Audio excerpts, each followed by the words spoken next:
Good afternoon, everybody. Welcome. If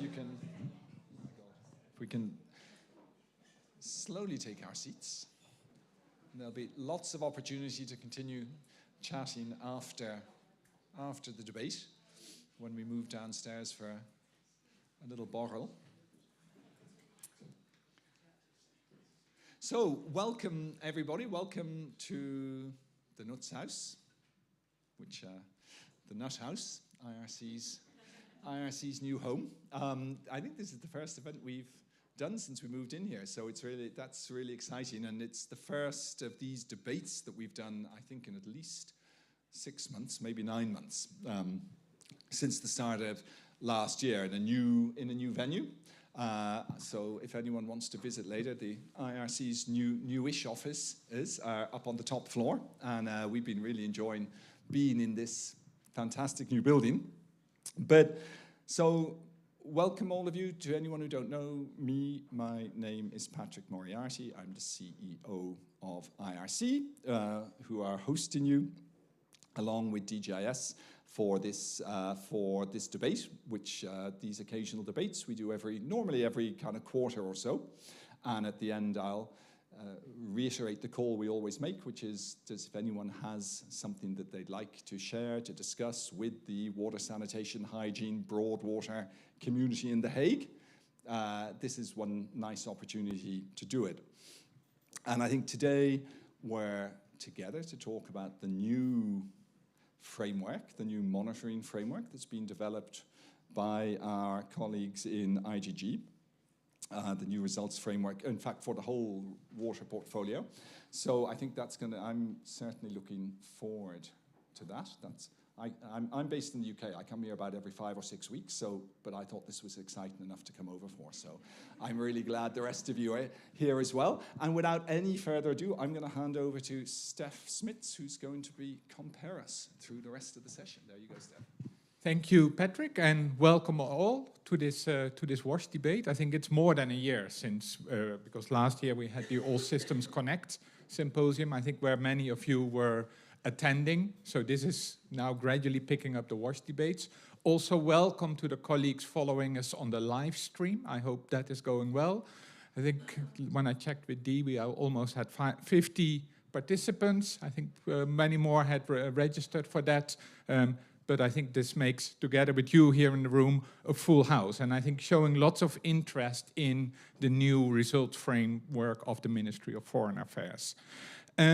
Because we know that the government of the Netherlands has very ambitious targets around water in terms of serving people with water and sanitation, in terms of improved water management, in terms of improved water governance.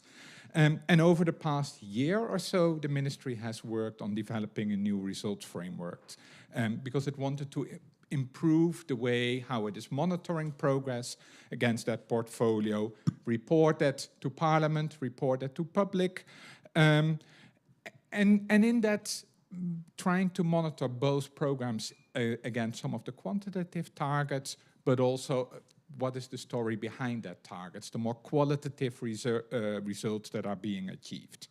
And this results framework, I think, has come up in response to needs from the sector, partially also, I think, in response to the report by the Dutch Auditor General, who published a report, and we just bluntly stole the title, Results Count, Resultaten tellen, which is the debate of today, because we want to not only count results, but we really want results that do count, that do make a difference.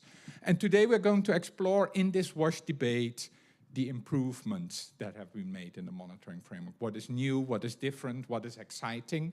And that will be introduced to us by Jopie Willems. She's Senior Policy Officer at the Department of Inclusive Green Growth at the Ministry of Foreign Affairs, who will introduce us to that new result framework, the structure, the content, the background to why and how it was developed.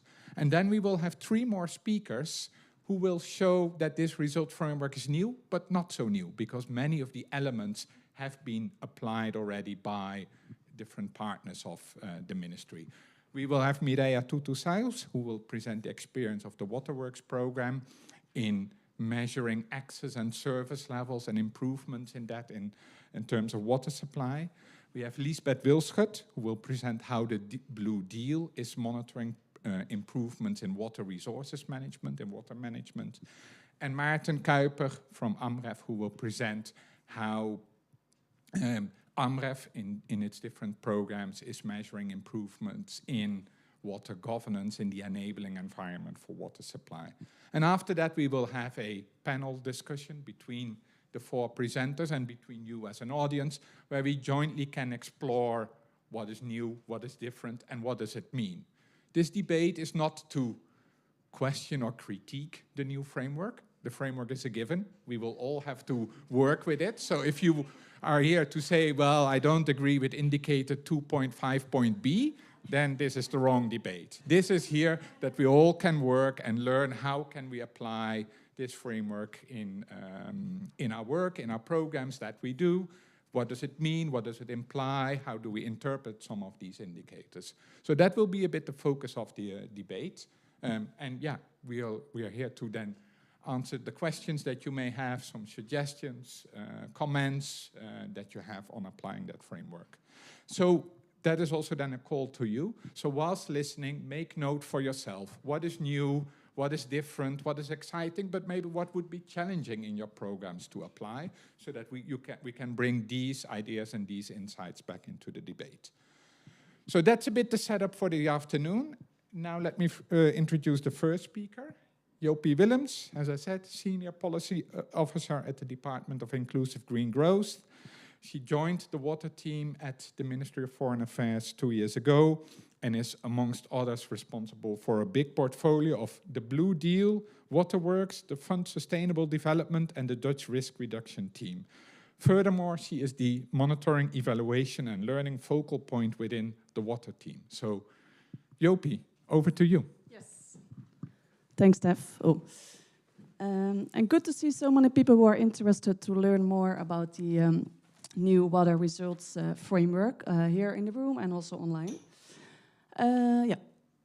There are a few topics I would like to discuss today. I will dive into the process, how did we came to the new result framework. I would like to explain a little bit how we monitor on various levels. How does the new framework look like? A little bit more about sustainability, how we make a more distinction between direct and indirect results, and of course the question, what's next? The process. Well, there are various reasons why we decided to develop the new framework. First of all, is that we found out that within DGIS there were different way of how the various departments were monitoring their results. So some are measuring results on output, some on impact, some on outcome level. Various templates were being used. So we thought, okay, let's find some more uniformity within DGIS. We also realized that some of the indicators were quite difficult to measure for our partner organizations. There were various ways of interpretation, different way how the indicators were being used, so there was a need for more standardization. We also found out that some of our efforts, some of our results were not captured by the previous results framework. So we wanted to have a more broader results framework that would capture all the efforts that we were financing, so all the results of our partner organizations. And last but not least, you have all seen the report of the Dutch Court of Audit, which also had some recommendations for more strengthening and more uniformity of monitoring and results. So that was also definitely a good reason for us to strengthen the results framework. But said that, we didn't start from scratch. There was already a previous results framework, so we just used the previous version and strengthened and improved it. How did we came to the new framework? We had many consultation sessions, first within our ministry itself, with the embassies, with many partner organizations. So I'm very happy to be here on the stage with some of our partner organizations. And what is also important to mention is that we really want to align with the new indicators to the SDG indicators and to the GMP indicators.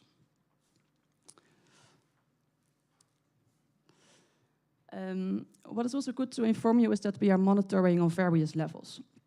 So we are monitoring, and that we also do it for various reasons. So we monitor also to learn, to guide, and to take accountability. And then we do that on 3 different levels. So we take accountability towards our parliament, and for that reason we have developed the 3 budget indicators, which I will explain later on. We also guide and learn within our IGG department, so within the Ministry of Foreign Affairs and within our embassies, and therefore we have a set of 10 different indicators. So those 10 indicators are being used to measure the entire water portfolio. And then, of course, we have bilateral conversations with our partner organizations. And for that reason, we have specific activity-specific indicators.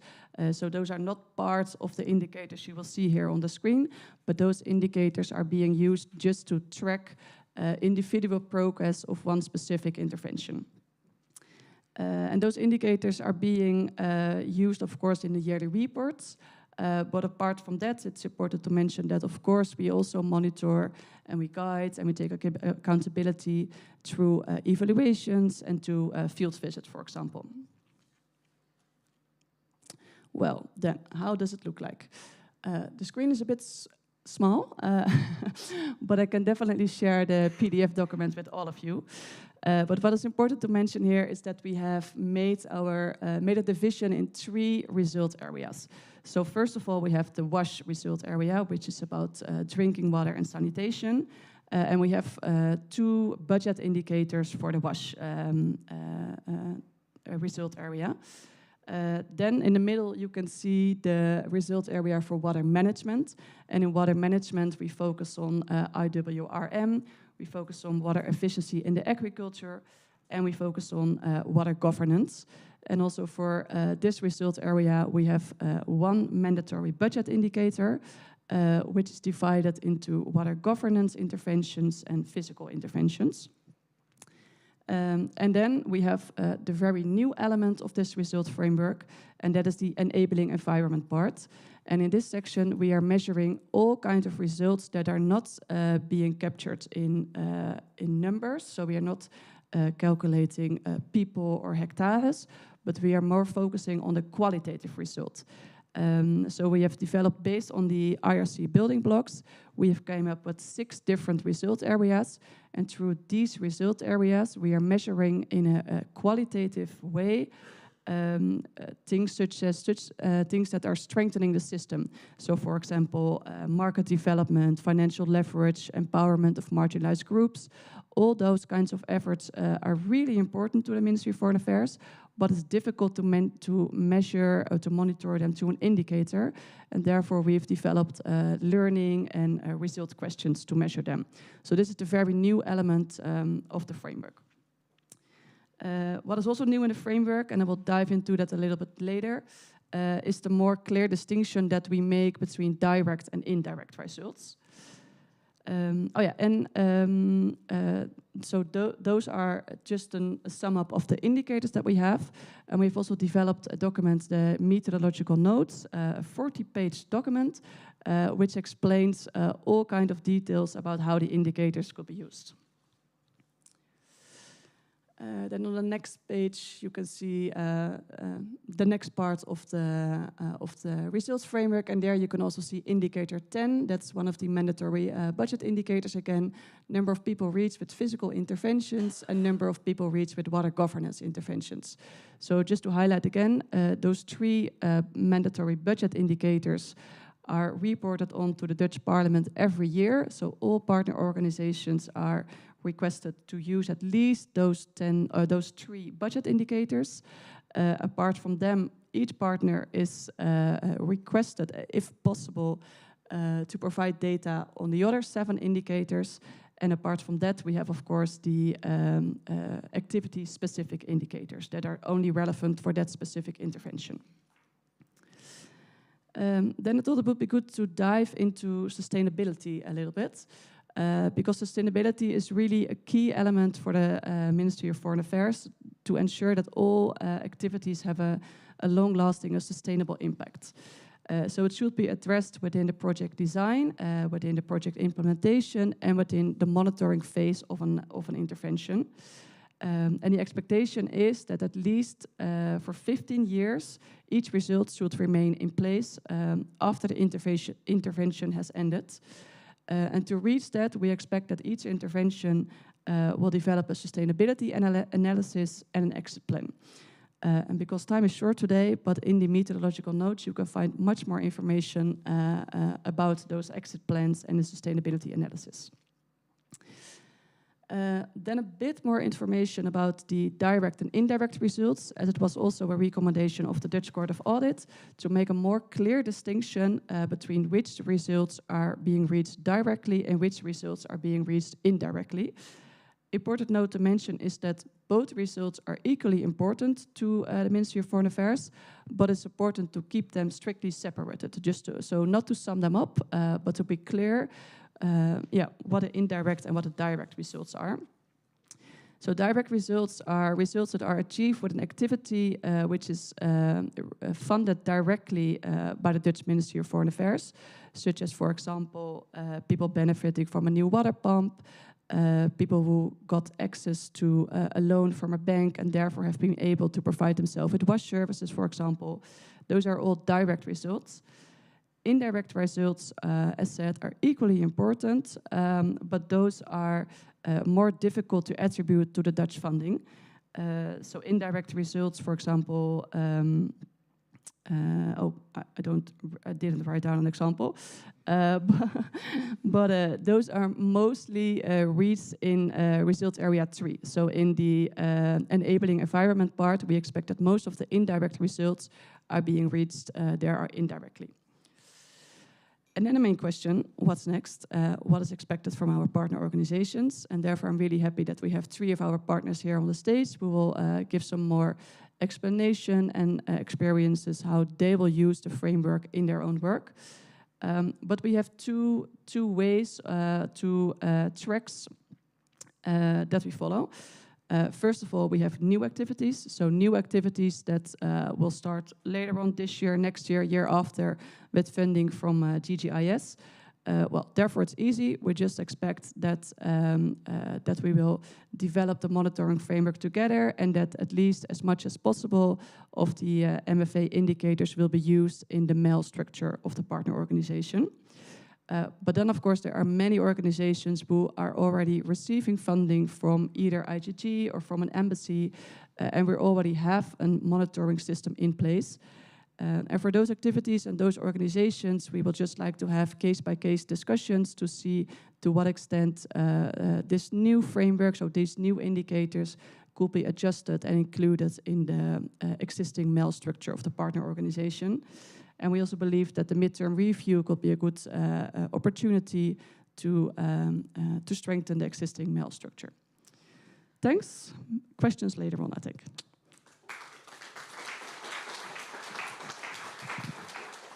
Thank you, Jopi, for that introduction. And I think what I really like is that this is an integrated monitoring framework. This is called the WASH debates, but it's clear that this framework is for the overall water portfolio. So not only WASH, but I think the 3 results areas are there.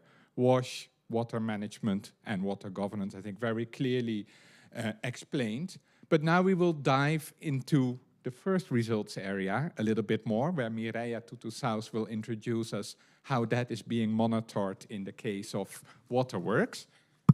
And Mireia is a senior program officer at VEI, where she is the monitoring, evaluation and learning advisor for the Waterworks program.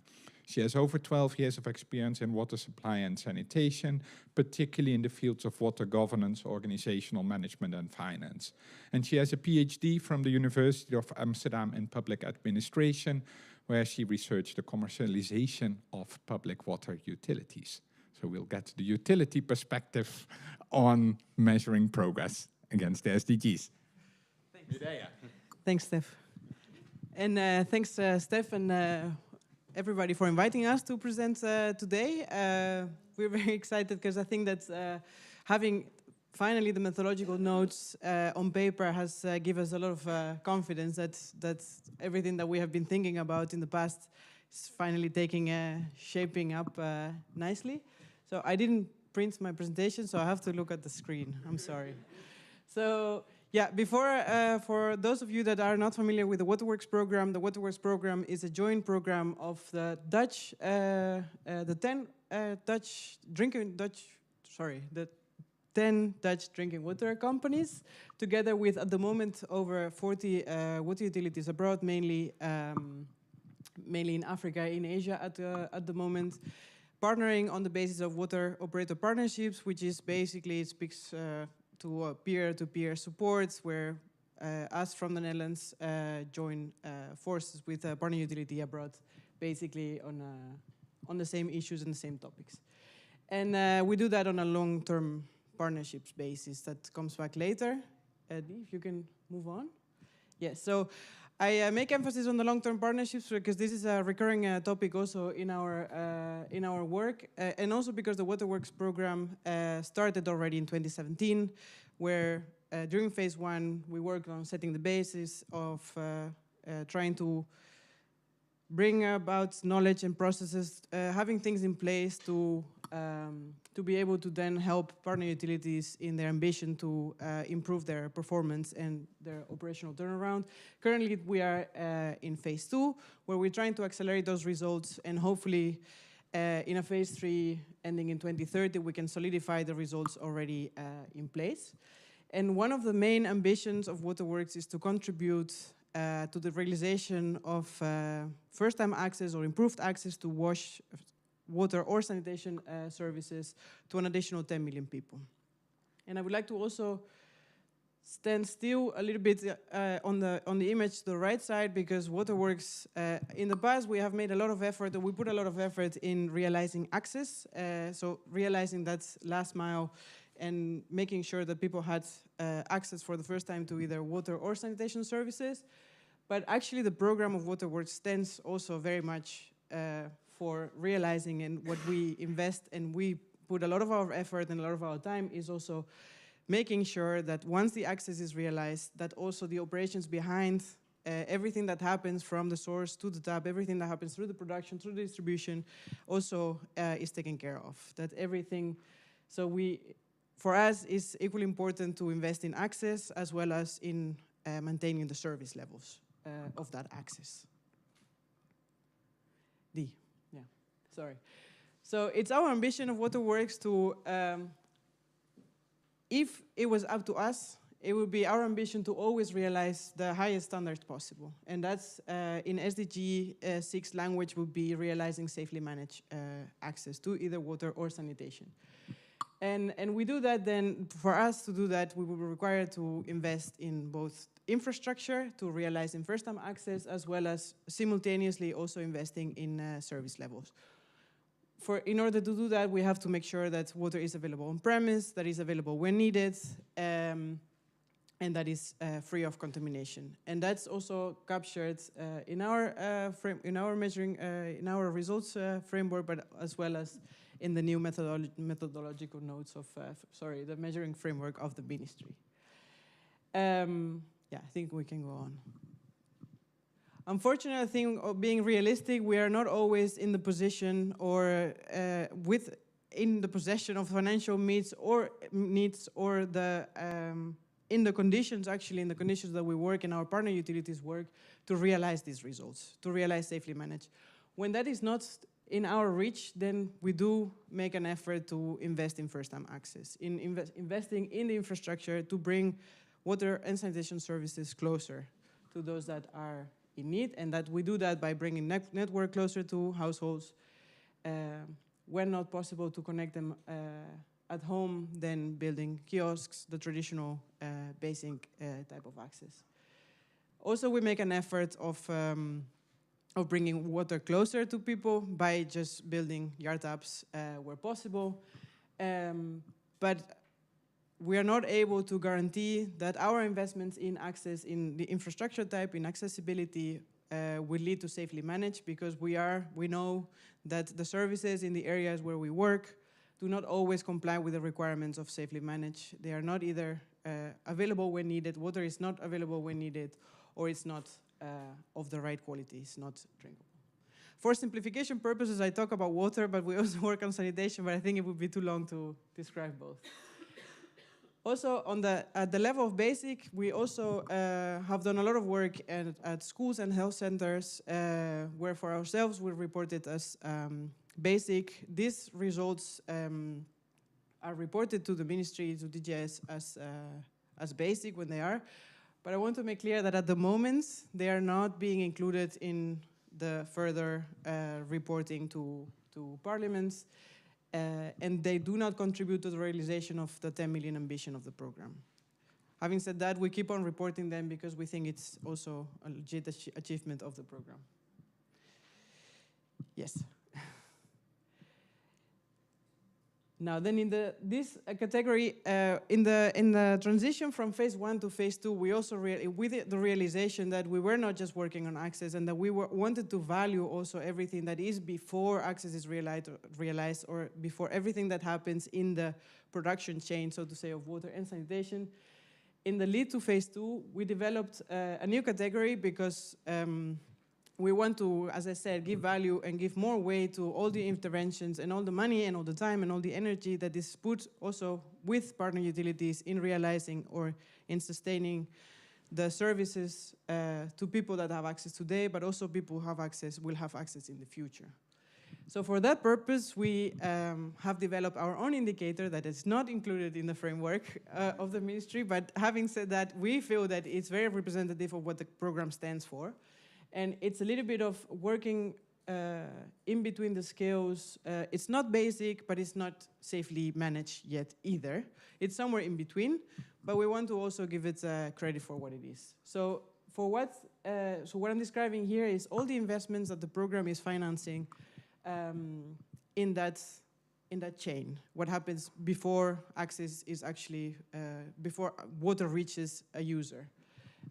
Just to give one example, so basically, if you look at the triangle of what safely managed is defined, then it would be either investing to make sure that more water is available in the system, or the water that is available in the system is of the right quality, that is drinkable.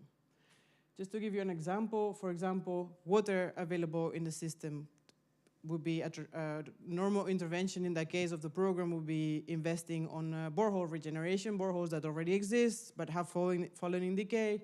We invest in increasing the use so that more volume is pumped into the system. Or a replacement of the sand in the sand filters at the production site because they have fallen in decay. We recover the production site so that production can be run at the design capacity. So more volume is also pumped into the system.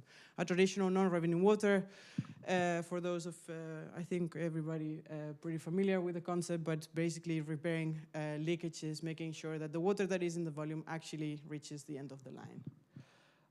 Pump installation, these kind of things. Anything that you can think of that brings more volume, make sure that more volume is available in the system. And then for free from contamination, we'll be installing chlorination units where they need to be, making sure that radiochlorine is within standards, making sure that water is drinkable.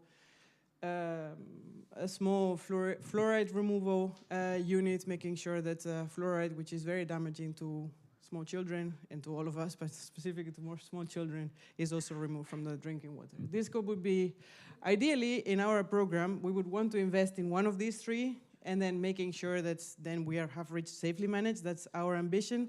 Unfortunately, and again being realistic, most of the times in the conditions where the program is working, in the conditions of our partner utilities, it's really hard to meet the three of them simultaneously. I think, the fact that people have access to water on premise is already a challenge. So, but having said that, we felt that it was important to give way to this element of the program, so we have included our own indicator into the framework that is also, again, not contributing to the 10 million ambition, but it's very important to us. Yes. And the last one, but not least, this is related to the direct, indirect story contributions that Jopi was also referring to. Waterworks has limited financial means to meet everything, to meet all the needs we would want to meet, but especially also to meet all the SDG 6 financial requirements.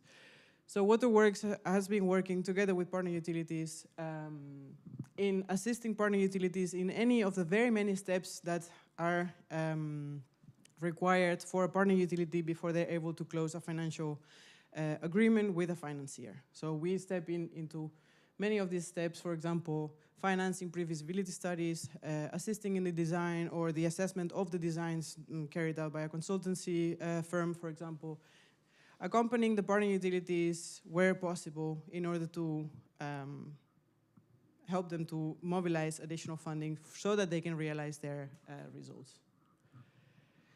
Yes? So, and a bit of the reflections, I think for us, we were already, for a long time already trying to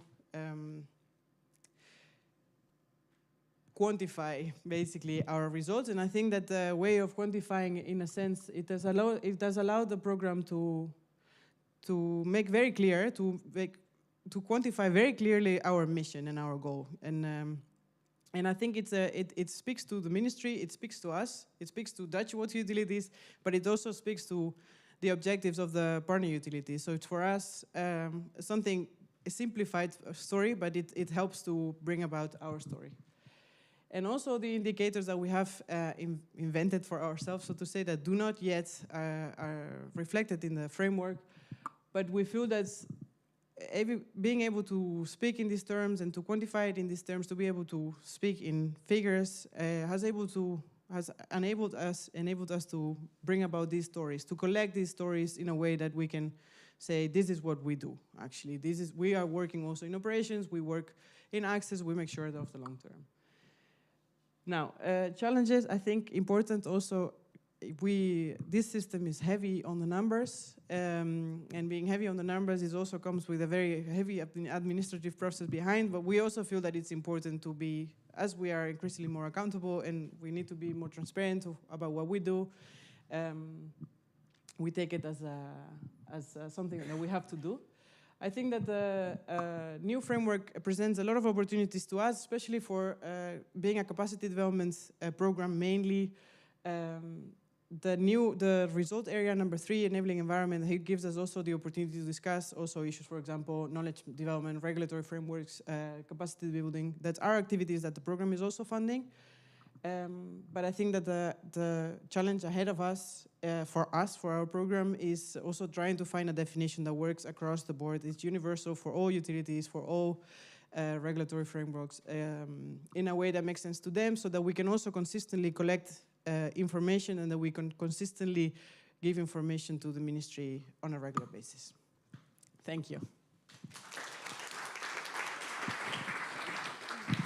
Thanks, Mireia, for, I think, showing very nicely how you measure access, but also different steps forward in service levels. And I particularly like the small steps in between the basic and the safely managed, but also showing nicely the direct and the indirect results, because there's many indirect results along that investment chain. Now we move from WASH to water resources management, and that will be introduced by Liesbeth Wilschut, who will present us the approach that the Blue Deal program adopts to measuring impact in terms of water resource management. Liesbeth is a senior advisor for PMEL, Planning, Monitoring, Evaluation and Learning, and Water Governance at the Blue Deal program. She also is the partnerships coordinator for the Blue Deal's partnerships in Asia, Southern Africa, and the Palestinian territories. She has a background in physical geography and has gained experience in various international research projects related to land and water management and climate adaptation. And she has a PhD in remote sensing and landscape epidemiology. So hello, good afternoon, everybody. So that's exactly right. I will tell you something about how we try to implement the indicators. So let's go to the next slide. So first, very shortly, the Blue Deal. So we are a capacity strengthening program. We work on the topics of water governance and IWRM. We have 17 partnerships in 15 countries. And we mainly work with regional water authorities, so that is important to remember. So let's continue. So I will tell you something about how we intend to implement these indicators. So first, I think the easier indicators. So we have indicators 7, 8, and 9. These are all in hectares. And so let's start with indicator 7. So this indicator is really aimed at the physical interventions that improve water quality and water quantity. So some examples, for example, our partnership in Ethiopia is implementing erosion preventative measures. So we will count that. And in Ghana, they are planting trees. So those kinds of interventions fall under indicator 7.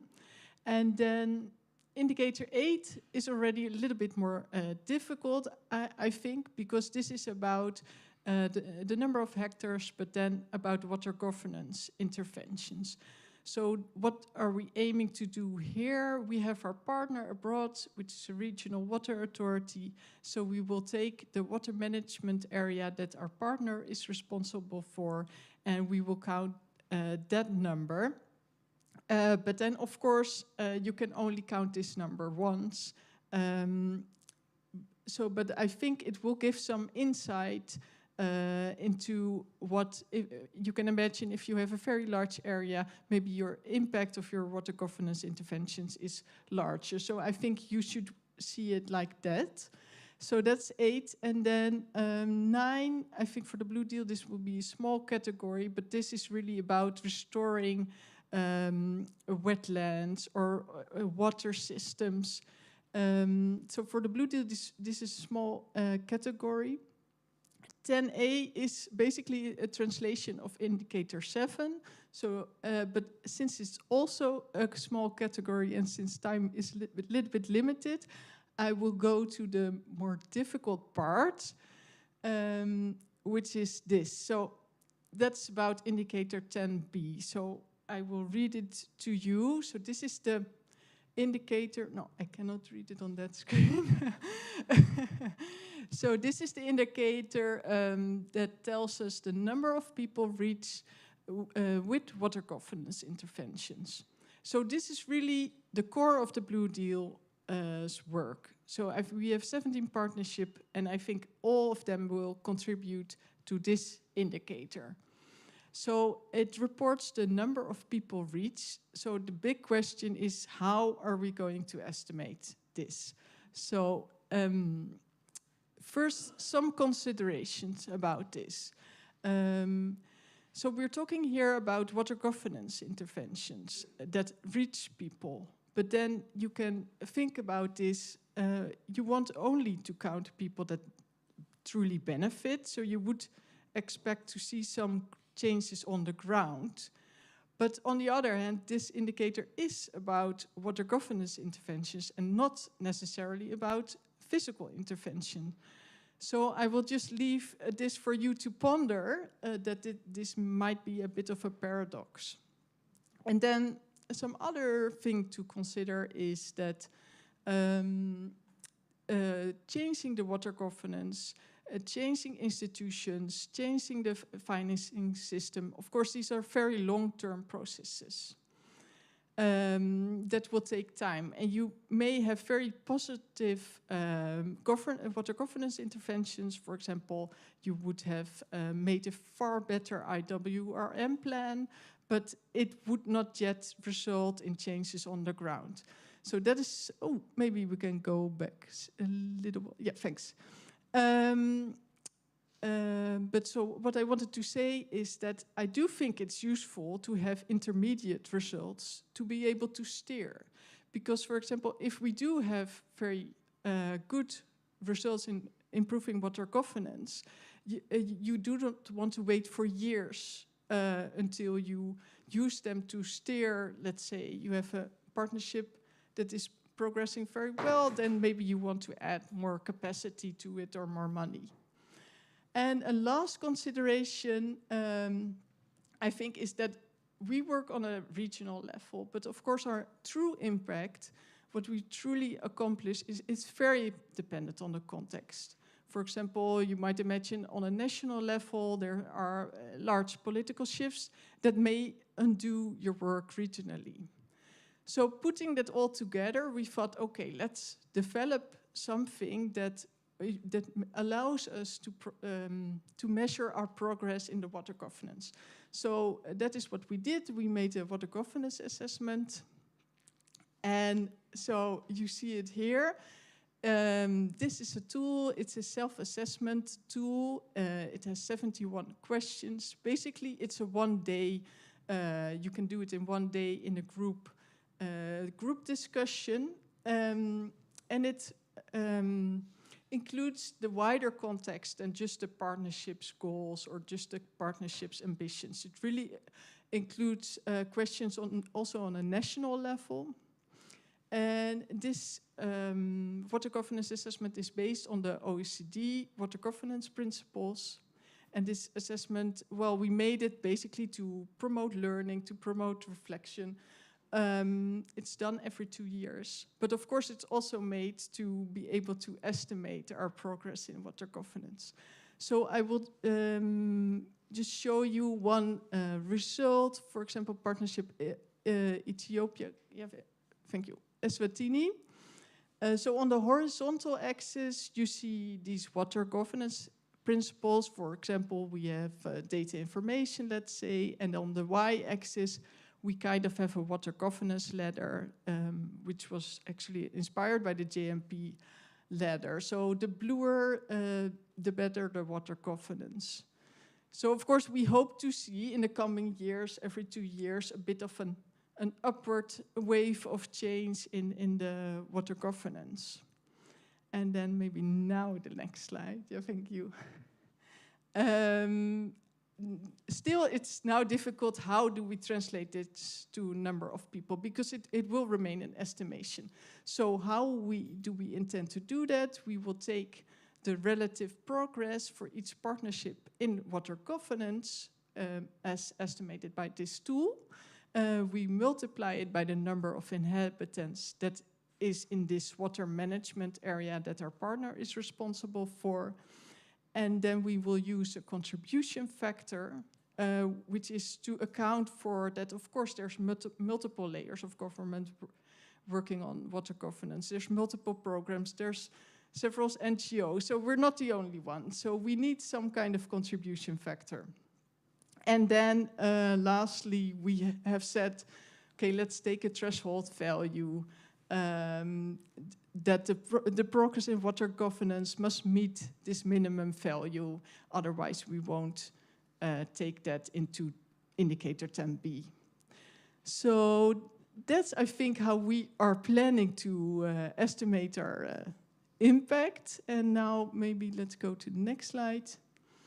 Some opportunities, I think. I think the most important thing to consider, to think about, or an opportunity and a challenge for us is how can we now use these results to inform our choices on a project level, on a program level, on the national level. Let's really use those results. So that's, I think, something we have to work on. And of course, this is a very nice opportunity to work more with other organizations to unify these choices. For example, this contribution factor, I'm very curious to hear how other organizations are doing this, how they are handling it. And I just want to end by saying that I think it's very useful that we're having these discussions on impact.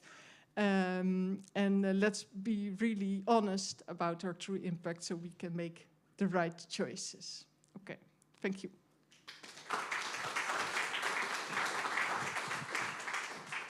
Thank you very much, Liesbeth, for your approach to measuring improvements in water management, both on the physical sides as well as on the governance side, and translated that into hectares as well as, above all, people benefiting, and how you have broken down the broad concept of water governance in a stepwise approach for measuring that. And I'm now going to invite the final speaker, who will also touch on issues of governance, enabling environment, and I think we will see some similarities on that as well. So That's Maarten Kuipers.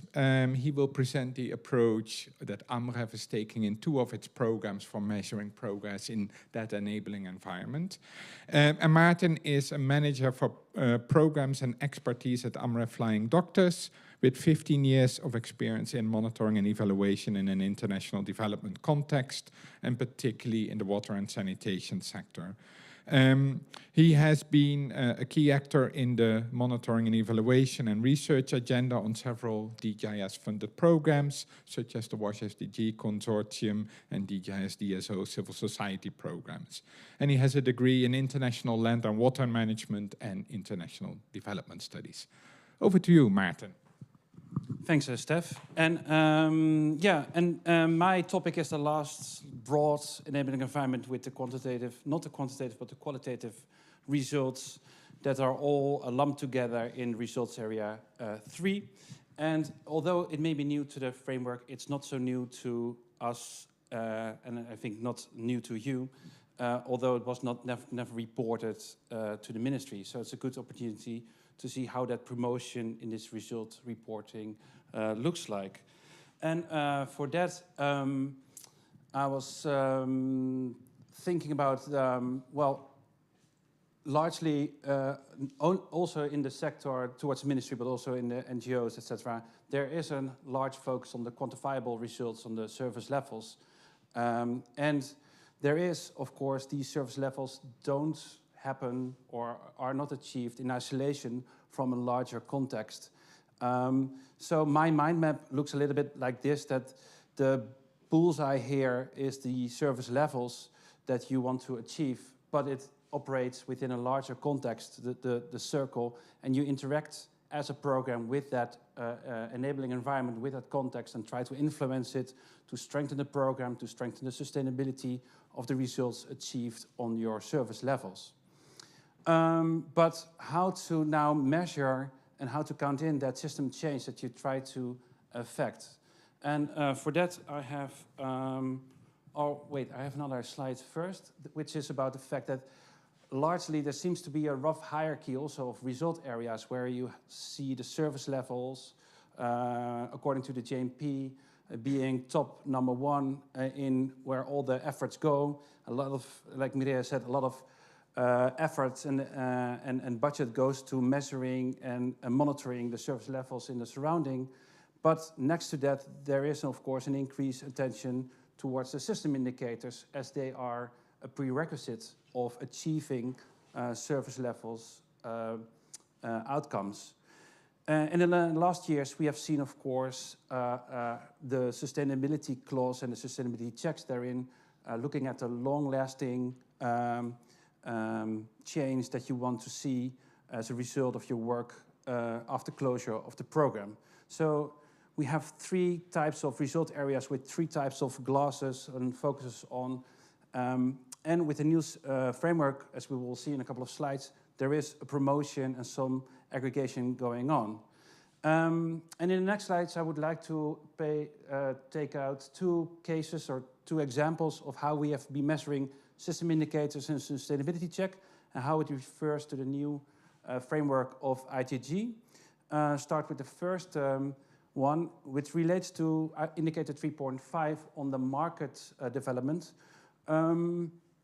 Although the enabling environment might be seen as a qualitative area of work, it can be quantified looking at, for example, in the market, in this case in the Finnish Mondial program where AMREF is working in East Africa. We monitor the behavior and the acting of financial institutions. In this case, in 2023, you can see that we monitor that over 24 million euros have been invested by households in creating their own safely managed toilets. And as a part of which 3.6 million, it's a small number on the bottom left, 3.6 million has been provided in loans by financial institutions in these is in 4 countries, Uganda, Kenya, Tanzania, and in Ethiopia. And these 3.6 million in loans are provided by a series of different financial institutions, the green being the largest proportion represented by the microfinance institutions, but also larger banks, as well as grassroots financial institutions. So by looking at numbers, you can still see the behavior, in this case, of financial institutions and whether they are meeting the expectations laying down in the program intervention. And of course, you can use it to steer and report towards the ministry, for example, or towards your other peers.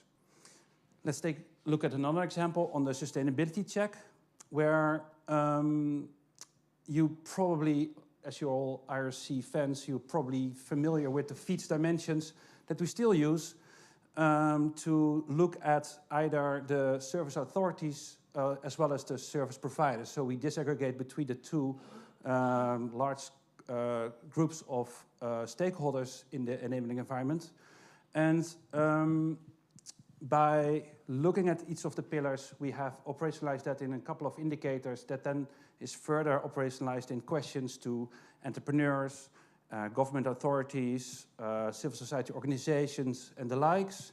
And based upon their answers, you get a narrative, and that narrative can be scored according to the strength of the financial capacity of the government institutions or the technical expertise of the entrepreneurs in the area or the service providers in the area. I'm showing a red line here. It was yellow in mine, but it doesn't matter.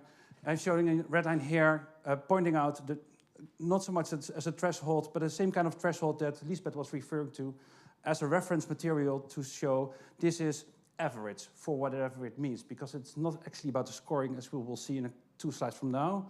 But on the next slide, you will see that at the start of the intervention, the threshold now is yellow and the baseline is red. So in 2021, in 2 districts in Tanzania, we have found this scoring on the FEEDS dimensions, showing us an underperformance in many areas, and certainly in the social dimension, as you can see in the service authorities, and also in the environmental and institutional parts, etc., in the service providers.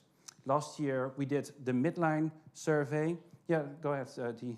And the blue line depicts the scoring with the same methodology and the same people and the same questions, so the same researchers and the same questions. And now we see different scoring, and we see progress. It's not about the actual scoring, it's not whether it's good or bad, but it's about change and progress and movements. And we can see positive movements on the technical dimension and the institutional dimension, but we see also stagnation in the social dimension. The sustainability check was, of course, originally meant to forecast the sustainability after project closure, but we use it within the program to already steer towards working, re-strategizing within the program how to strengthen the social dimension, the social pillar amongst the service authorities, so that hopefully by the closure of the project, also the capacity of the social dimension is strengthened within the service authorities. So this is really food for thought within the program. So these, and to refer to the ITG framework actually, this relates of course to enabling environment indicators 3.2, 3.6-ish, 3.4 or so, as it contains a lot of questions about the social inclusion by the authorities, about regulations and policies and budgeting and the likes. Going to the next slide, I'm seeing with the new framework an opportunity to merge the systems indicators and sustainability check into one enabling environment result area, but also to promote it as it's being reported upon with all of the challenges that we will discussing probably in a minute. I will speed up. And the next slide, how to get there, is the problem a bit with the enabling environment already mentioned by other speakers, is that we are looking at this ministerial level or sector level at aggregation and quantifiable results. However, this enabling environment is so specific, it's very qualitative. So how are you able to aggregate? And on the next slide, the animation has gone, but normally on the right side, sorry, you will see, my mind map, but now projected at different projects where everybody's referring to their own enabling environment in their own context. And the opportunity is to define a shared enabling environment together where we can address shared stakeholders that we track down. And still, the layers a little bit thinner. We all have our own specific context-specific challenges and questions, but at least there is some shared understanding of larger regulations or cultural issues that applies to multiple projects in the same area, same country, or the same sector. So I think that is one step forward in the results framework to see whether we can define a shared context where we operate in.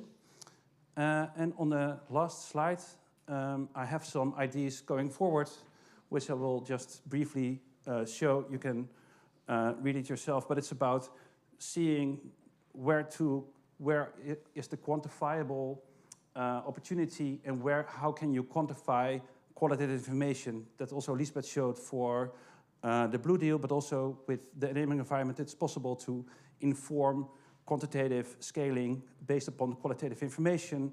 And I think certainly looking at regulations and behavior of all kinds of actors, you can use outcome harvesting and backtracking changes afterwards and really use it not only to report, but of course, use it to reflect and learn and engage forward. And on a sector level, it's about trying to find a shared or common understanding of what are the things that we would look at and would like to influence, and see whether we can review as a sector on a country level or on a regional level this kind of enabling environment shared. And I think sharing the methodologies and the way you operationalize your qualitative research is a big opportunity. That's it.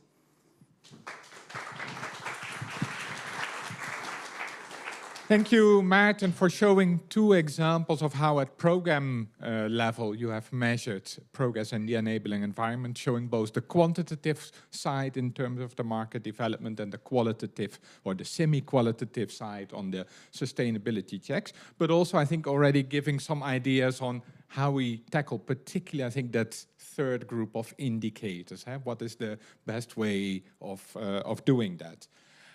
Now I would like to invite the speakers up front again, because now it is the time for you to ask questions to our presenters. And remember, this was presented with the idea to explore a little bit what is new, what is different, what is improved. So I hope you have all taken note of what Jopi presented in the framework and how the other three presenters have started to apply it. So I would like to invite you now to ask questions on particularly what you have picked up, what is new, what is different, what you feel as exciting, but maybe having questions on how to do it. And please don't refer to indicator 3.5 because we are not yet all at that level. Maybe in half a year we will know them by heart, but please be specific on some of these indicators. Or if you have any questions where you think, hey, I didn't really understand what that group of indicator or indicator refers to. So that will be the first set of questions that we'll answer. The more challenging, more philosophical questions I think we'll do in the second part of the debate, but maybe first to get a common understanding on what is new and what is different. So over to you for any questions. I see Sharon, and we'll take 3 questions and then we'll ask the presenters to respond. So we'll start with Sharon, Nick, and I saw Teun, I think. And please introduce yourself. Hi, Sharon from SNV. So no reason for living questions at the moment, but I have a clarifying questions or a question on, I'm not allowed to say indicator 1A or indicator 4A, but the indicators on access to water and to sanitation. I gather from the presentation that the benchmark is set at basic, but I also saw the mentioning of upgraded services, which sort of confused me, because is that safely managed or is that improved? Or is that people stepping up the ladder or falling down the ladder? And a related question is, how does this relate to the commitments of DGIS towards the SDGs on the 50-30, people gaining access to sanitation, gaining access to water? Thank you. And Nick? Yeah, hi, I'm Nick Dickinson from Washnote, also an IRC associate. Yeah, so my question was very similar, but I'll just extend it a little bit because I think that that's the core of the issue. But yeah, my question has also to do with, is there a link between these budgeting indicators, on water and sanitation, for example, and the governance indicators? And how is that link being made? I'm also seeing that higher levels of service, better water quality often is also linked to better operations and governance issues. Okay, and the next one is from Teun. Thank you. Teun Bastemeyer. I worked for IRC in the past. I also worked for IRC for a number of cases and for the Water Integrity Network. And I've been instrumental participating in the steering group of the Water Governance Initiative at OECD. That's my background, say, content-wise. I'm very happy to be here. I've not been in the debate since a while. I'm retired. I was happy to hear, and that's my question or my request, that enabling environment and governance, in particular water governance, has been mentioned in all presentations. I think that's important because water governance and governance are part of the conditions for sustainability, or maybe even the main condition for sustainability. Now, could each of you give a remark on what you mean by water governance? I know one that refers to water governance assessment, the methodology that is basically part of the developments in the Water Governance Initiative. It's not the end of it. So if you could give some comments on it, and my suggestion would be, based on those comments, consider to join up in one way or another in order to move further on to working on those environmental, enabling environment and governance issues to create even more learning and unity of efforts to achieve results as well as sustainability. Thank you. Good. Shall I start with you, Jopi, particularly on the questions on basic, upgraded, and maybe also the link between the service levels and governance, enabling environment? Maybe we need to work on some definitions there. Yeah, and may I ask Dee maybe to go back to my presentation and to the slides with the indicator? But maybe to start already. Interesting question. I'm happy that you asked it because I only had 8 or 10 minutes to present the framework, and now I can tell a little bit more. Because for the 2 budget indicators, so there was one budget indicator on access to drinking water services and one on sanitation services, and we've divided to bring it as one indicator on each to the Parliament. But we internally, we use 2 different indicators. So we have one indicator that is measuring number of people, yeah, indeed. So that's number 1A, number of people who gained access to basic drinking water. So if you have the GMP ladder staircase in mind, that's one of the elements. And then if we go to the next slide, then you can see indicator 1B, number of people who gained access to safely managed drinking water. Because we really feel that it's, as Mihaya already explained, it's a huge difference. It's a huge difference if a person gets access to basic drinking water or safely managed drinking water. But at the same time, for the Dutch Parliament, we as the entire water team were only able to provide 3 indicators to Parliament every year. So we needed to sum up a little bit, and therefore we've decided to bring it as one indicator to Parliament, but we internally, we make a distinction between basic access and safely managed access. And we have decided to take the basic access from the GMP ladder as the starting point, because we needed to start somewhere. Okay, and then maybe... Yeah, and then maybe to reflect on Nick's comment on how do you then link access and governance. Yeah, I wanted to ask you a clarification question because I did not really understand the question. Well, I mean, basically, I mean, is there a link? I mean, I've heard different people saying different things like counting the number of interventions, or you could do a sustainability check and give a level of governance, for example. And then outcome harvesting came up, where typically you take a particular intervention and turn into maybe a number of people for a particular year. All of this goes to different ways of aggregating.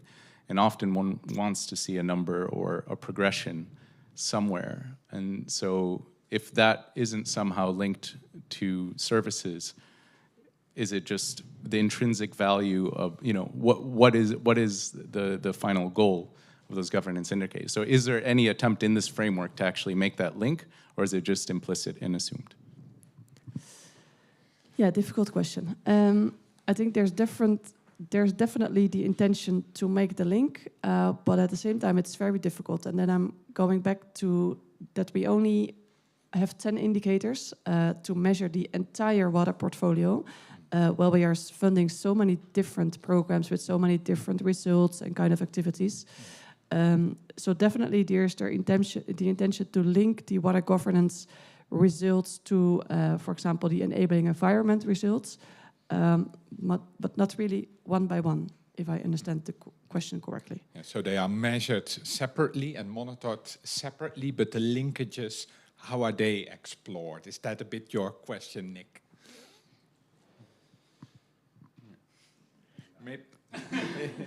Maybe Mireia, you can comment on that with one of these microphones, because in Waterworks, that's also what you're looking at, if I understood that final slide correctly, with that, the snake of that. Yeah, with the financing, yeah. But I think financing is part of it, but I think any operational improvements that you want to be sustained, and I think I sometimes think that the Waterworks program, in a way, it makes it, working with water utilities makes it also easy, because it's also very simple. You deliver services or you don't, and then whatever, you can already count. So it's true that our program assumes that that we are able to continue providing services because the enabling environment is behind supporting the work of utilities. It is an assumption. It's part of the program also to monitor whether we are making changes towards that.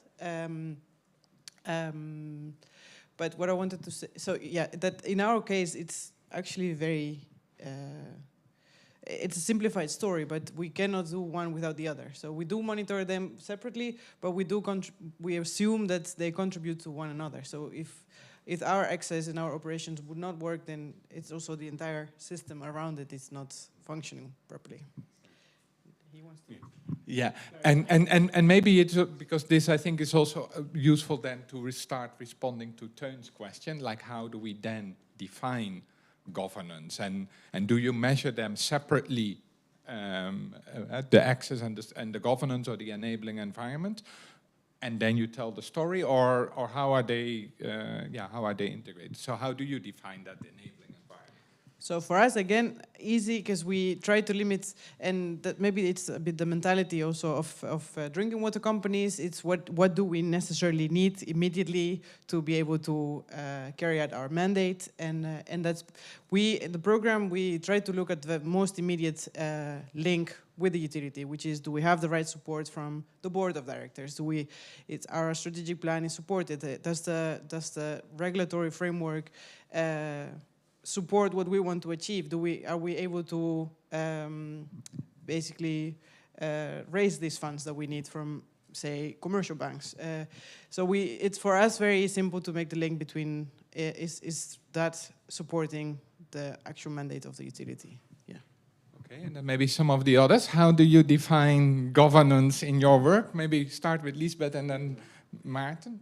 Yes, sure. So we usually define water governance. Well, the most simplest way to define it is we use 3 layers. So we have the knowledge layer, really the water knowledge, and then we have institutions, and then we have relations, stakeholder management. So that is usually the way that we define working on water governance. So we say all our partnerships should be working on all of those areas in order to improve the whole water governance. So I think that's a short answer. But we also use another way to define it is using the OECD principles, which is a bit more elaborate. Yeah. And my thoughts were going towards that actually, in essence, the water governance is about the leadership and the ownership in an area, in a given area. And looking at sanitation, it's less with watersheds, but more with administrative areas, be it a nation or a district. Looking at whether there is any leadership and ownership, and to what extent that is translated into feasible, realistic, costed plans in getting access on a basic of safely managed level in WASH services, and where there are gaps identified for support and progress. And I think in that sense, the link between service levels and governance here serves in a program then more as a prerequisite of intervening and getting to the access of service levels, rather than that those are different pillars. But on a reporting line, it is indeed separated towards service levels here, enabling environment there, but they speak to each other on a programmatic level. Okay, so a bit trying to summarize. So yes, you measure them separately because there are different reporting lines. Also hearing what is breaking down some of that governance into some of the areas that are of most immediate interest, like in the case of waterworks, or even what you're saying, Maarten, and some of these are really a prerequisite. So that's what you're working on first, and hence that's then what you're monitoring. So breaking down that complexity, and that's what I liked in the framework, where that term enabling environment is then broken down in 6 elements that you can then start monitoring. Good, I wanted to see whether there's any further questions on what's new or improved. Rolf. Thanks very much. Rolf Luijendijk, former UNICEF, former JMP. I got a question about indirect results. Are they just limited to the enabling environment, or are the indirect results still being translated to people, number of people? That used to be in the past, was a big discussion about that. I did some work for UNICEF recently on estimating indirect results, on estimating attribution, contribution. But Jopie, can you please clarify that? Thank you. Yeah, thanks. This was one of the most difficult parts of developing the new results framework. But indirect results could also be calculated in number of people. So for every indicator, a partner is welcome to submit 2 kinds of results. So both direct, number of direct people reached and number of indirect people reached, depending on the type of activity. So I had some examples in the PowerPoint already. You can find many more in the methodological notes. But yeah, just to emphasize that indeed the indirect results could also be calculated as the number of people. I don't know if maybe Maarten wants to give an example, because we had some interesting discussions on it. Sorry, yeah, we did have interesting discussions. I was thinking about the fact that, for example, in sanitation programs, we have, strictly speaking, indirect results always, as I'm not digging latrines for people themselves. So that makes it that we're trying to establish the extent to which the behavioral change of households investing in a latrine or in a toilet or in a septic tank is done with a contribution so thick by ourselves that without, as you explained in a slide, that trying to establish that without our support, that change wouldn't have happened. So that is still, in that stage, it's still a direct result. We do see on a larger scale, of course, that people are infected by their neighbors, etc., and that's where you get into the gray zone of being indirect. So that's what we're trying to establish, that we establish numbers on the service levels where we can see our critical contribution. So even within that indirect or direct, there are different degrees within that. You wanted to add to that? Yeah, just to emphasize that only the direct results are being forwarded to the Parliament. So it's good to have this distinction in mind, as said again before. They are both important, direct and indirect results, but the 30-50 ambitions that we have set, those are the direct results. So those results are being forwarded to the Parliament. And the indirect results, of course, are really important just to get some more insights in how the program is developing. But those are not being used for the 30-50 ambitions. If I can be sneaky, aren't you selling yourself short on that? Because, as Maarten is saying, many households themselves invest in it. It's not Maarten who's going to dig toilets. But if these are then indirect results, aren't you selling yourself short if you only report to Parliament the 30, 50 that are really, really done with those specific euros provided by the Ministry of Foreign Affairs? Yeah, a little bit maybe. For indirect results, it's sometimes difficult to fully take accountability for them with the Dutch funding. So the Dutch Parliament really wants to be sure that those results are being reached by the Dutch funding. So therefore, we make this distinction. And as said, as I want to say again, indirect results are also really important because those are also very sustainable results, and we really would like to see them as well. Therefore, we have those 3 budget indicators that we send to the Parliament, but apart from that, we have our yearly website where you can find many more results and where we also include the indirect results. Okay. And maybe then to Liesbeth, because in your slide you talked about then a contribution factor. Does it mean that that factor accounts for the direct and the indirect results of your water governance program, or did I misunderstand that part of if your governance interventions lead to more people benefiting from improved water management? Is that an indirect result, or how do I understand that correctly? So, good question. But no, I think this is something else. So this contribution factor is really about what can we attribute to ourselves, to our program, and what is maybe a result of other programs. So okay, there's a link between direct and indirect, but one of the indicators in the new result framework is about water governance intervention. So in that case, we have direct results within that indicator. So we say we have improved water governance directly with money from the Netherlands. So we count them as directly. But of course, I think, but this goes into the discussion, what is the meaning of direct and indirect? We are a capacity strengthening program, so that feels already quite indirect. But of course, now we have very good definitions, I think, so that helps to frame it, what is direct and indirect. Okay, I saw some questions popping up. My name is Nancy, and I work for Deltares. It's a bit of a question which is not even included in the framework. It just came to my mind when it comes to specifically not technical assistance, but funds as you're giving out money for implementation. Have you thought about monitoring evaluation of corruption in the receiving end? How do you normally put indicators to measure that?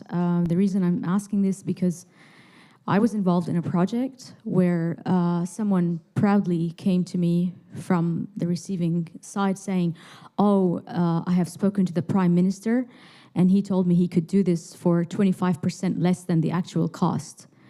And the first thing that came to my mind, my goodness, that's corruption. And in my mind, I responded saying, I do not recommend that you cut corners with this type of project. And I don't want to mention what it was, or it was actually not a Dutch, it was a USAID project, but I'm just saying that these things we come across, and when you also don't want to be too suspicious, you also don't want to, accuse, because I could be wrong. So, but then these questions came to your mind, so yeah, I'm just interested to see how you look at that. Yeah, very relevant topic indeed. But we do not measure that or monitor that on a portfolio level. It's more a topic that is being discussed between IGG or the embassy and an implementing partner like your organization. We make agreements on that. We have like all kinds of rules and policy in place to prevent causes such as corruption and fraud, for example. But we do not monitor that on an intervention level because we just want to prevent it. But I don't believe that by setting indicators we can prevent such cases to happen. So of course, when we set a contract or a grant decision between DGIS and an implementing partner, there are all kinds of articles, rules to prevent fraud to happen, but we do not monitor it case by case. Okay, and remember, this is the monitoring of the results. There's of course also all the accounting and reporting, financial accounting. This is really on monitoring the result. So Lesja, you had a question as well. Yes, please. Lesja Witmer, Women for Water Partnership. I would like to quiz you on how do you get your results in terms of reporting, figures, etc. Because the people who deliver that information to you have to understand what they are delivering it to. So how are you going to motivate those people to collect this type of data? Because to be honest, if I would read this and I do a local project, I won't go crazy. And I would think, okay, I don't even want this money because I don't even understand the question. So how are you going to build that capacity?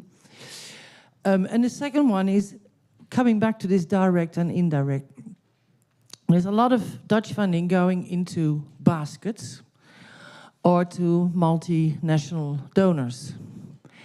Now, say you are funding a project from UNICEF, and then UNICEF is funding a project in some area where they work.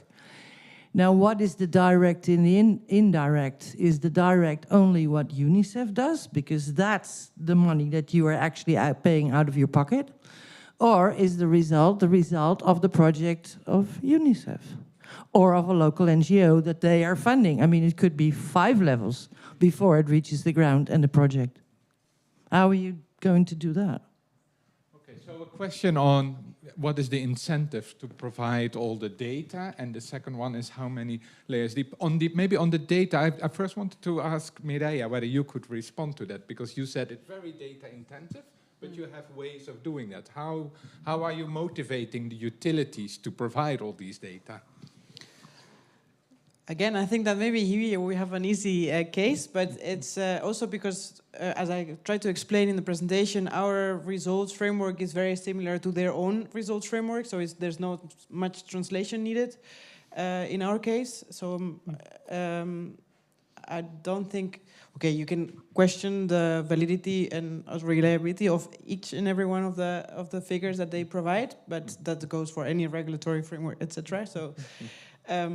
That's with that caveat being mentioned, I think that in our case, it's, we have access to a lot of data that is also most of the data is part of the technical assistance program, so we already have it in our hands, and we use it with permission, of course, but it's never been a problem. So for utilities, it's easy. For regional water boards, how easy is it to fill out all these scoring sheets? Are they filling that out very duly every year? Very reliably? Yeah, I sometimes say being a male officer is not like a very nice job because most people do not like to fill it in.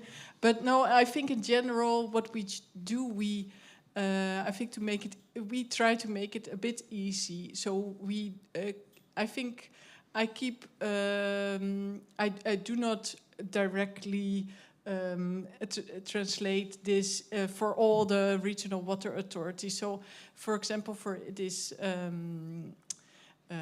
water governance assessment, so I think we try to make it fun to do a kind of discussion and in order to get the data. So I think that's how we try to approach it, make it a little bit fun and useful to do it instead of just filling in data. Okay. But yeah. And Maarten, in AMREF, these programs, is it fun to report on it? Or Well, is there's it an incentive. So what we do in Kenya, for example, is that we have what we call FM Visualize. So we have marketeers working for us. They are freelancers. They record with their phone the kind of household visits they do. And the result of their work is a toilet, of which they take a picture, and they take all kinds of data that is uploaded in a database, which is checked and is referenced just like a big database. So you can, and you fill out, and there all of the double reporting and of the toilets that do not reach the levels of the kind of toilets we want to see. And that is done by AMREF staff in the counties themselves, based upon a general understanding of what is it that we would like to see, as in what is it that counts and what doesn't count in that case. On the enabling environment, it's also about bringing it back to from here towards the context and the program. So it's really having made a program within the country, with the stakeholders, etc. And based on that, having identified key stakeholders, where they are sitting, what their behavior is, and get these questions, and then being able to do this kind of scoring on a spider graph that doesn't say anything to them, but it doesn't say anything to me either. It's about the it's about the narrative behind it and the kind of discussions that follow out of the narrative locally inside the district or county. Okay, so monitoring is easy, it's fun. No. This is really the first time that I've heard that in a monitoring discussion. but what was really important is what you are then saying, it's the analysis behind it. And that is, I think, what makes it interesting.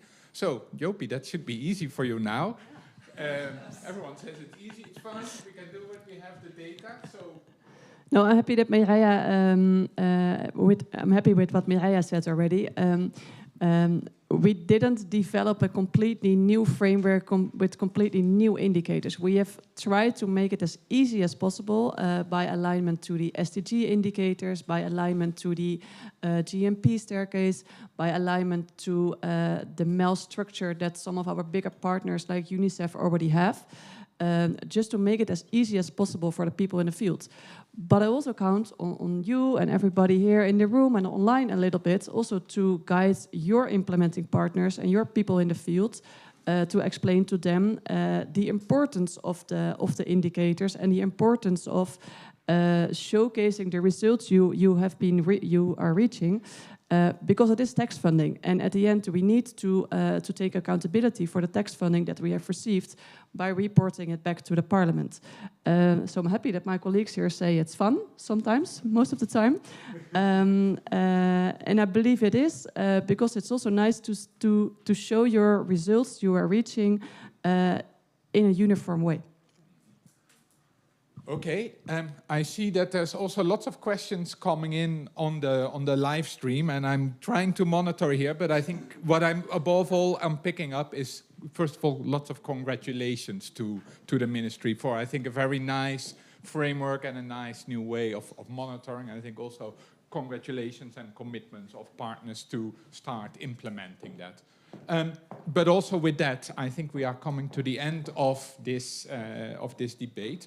What I picked up as what are some of the new things is, I think, moving from monitoring access to service levels, basic, safely managed, but also some of the levels in between, so that the ministry can package them to the Parliament as, what was it called, Sharon? Upgraded ones.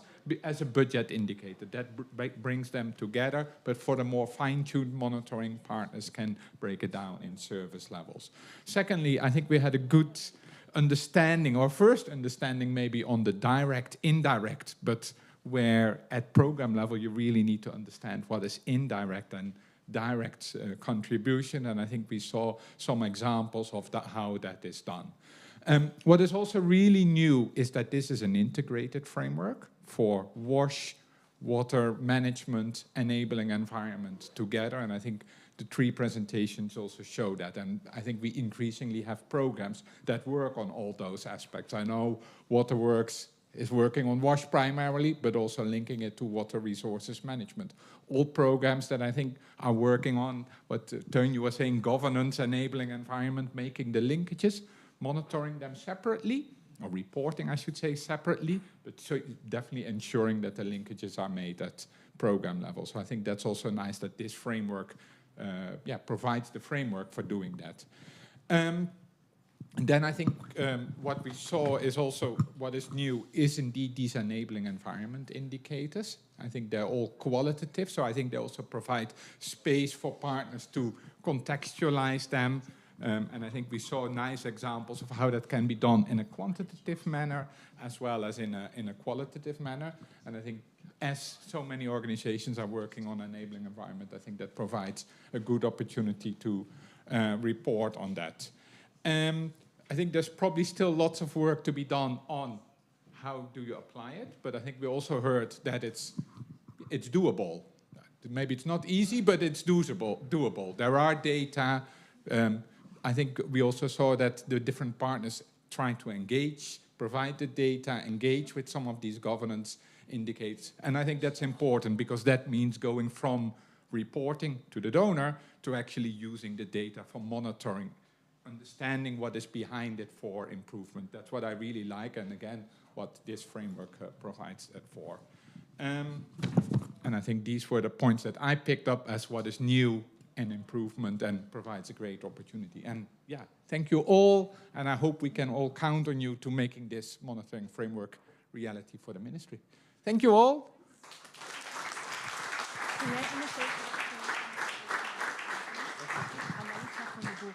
Okay, yeah. Oh, so I do also the closing remarks. Oh, thank you. Yeah, this was the debate. We will have the drinks down in Café Sauve, which is down the stairs to the right. This also means that we are back on track in doing the WASH debates. We probably will do another 1 or 2 this year. We always try to link that with the policy framework of the ministry, of the Dutch government, but also as NGOs, as consultants, as firms, as companies working in the international water sector. So if you have any ideas, suggestions for topics that you think this is really important that we discuss them in such a setting, please come to us. We'll also liaise, obviously, with the ministry, with RVO, for interesting topics that we would like to discuss further. But if you have any ideas, come and find us at the drinks, and we can see how we take it forward. And maybe the final words, during the drinks, there will be a small special celebration. So I'd like to invite you to go for the drinks, and then during the drinks, we'll have a small announcement to be given by Patrick. Thank you.